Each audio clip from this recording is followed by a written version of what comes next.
You have found Magpie Stories.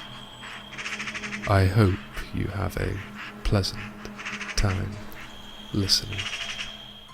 And the original recording of this short tale can be found on the mega collaboration by Miss Creepy Tales, linked below. Magpie Stories proudly presents An Open Mind, The Fate of Peter Kurten.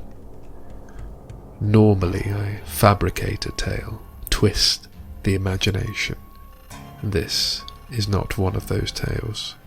This is true, bisected, spinning, mummified, not words that would typically be attributed to a head. The dim light forced shadows into the cavities, increasing the tones of brown and yellow, the dried leather of a tongue, still looking wetly pink, the whole thing mounted on what looked like an oversized fishing treble hook. The overall appearance was simply monstrous.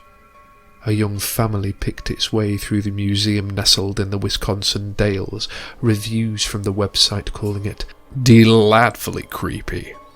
Through the camp schlock horror exhibits is this monstrous lump of flesh, empty sockets balefully seeing its plexiglass tomb, no words or babble of excitement anymore. All four drew in breath, not releasing it. Pausing for a beat, the father, horrified, whisked the children away while, drawn to the exhibit, unable to tear his eyes away from it until its view was completely obscured, the empty mind of the man hollowed and exposed. Doctors performed this procedure in Germany in 1931, bisecting the head laterally, cleaving the skull from crown to neck. The brains measured and weighed, the spaces searched and scoured, looking and prodding. For the sake of the macabre, the head is mummified, the face screaming like a snake about to strike its hapless prey, barbaric and horrific, maybe a precursor to the horrors to come. Who was this poor unfortunate? What were they looking for? No one ever reads the little card explaining about the man. They cannot bring themselves to turn away from the leathery, grinning memento mori. The card reads thusly: Peter Kurten, the Dusseldorf vampire. Believe it or not, beheaded murderer Peter Kurten had his head bisected and mummified in an attempt by scientists to understand the workings of his mind. Therefore his head was bisected to study his brain and the skull's internal cavities. One lucky victim described him as a simple and pleasant-looking man, married happily to a woman he was devoted to. There was that tingle and compulsion that he to dominate, to do things to anyone that fell into his grasp. And in his grasp, things were opened to him that we cannot really understand. The victims ranged from children to adults, even branching to the assault of animals.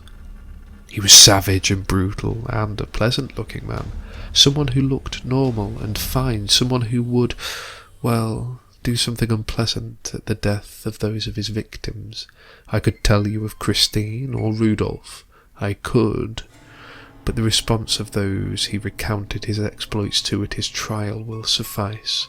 They were sickened and horrified, the exsanguination being enough for him to climax, drinking blood from the throats of victims. The nature of these crimes was one for the insane, for a Freudian nightmare, a Lovecraftian inmate of insanity.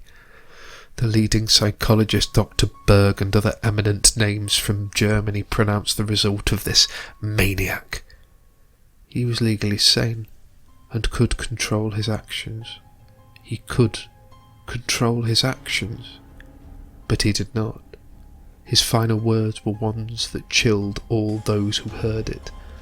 Tell me, after my head is chopped off, will I still be able to hear, at least for a moment, the sound of my own blood gushing from the stump of my neck? That would be the pleasure to end all pleasures.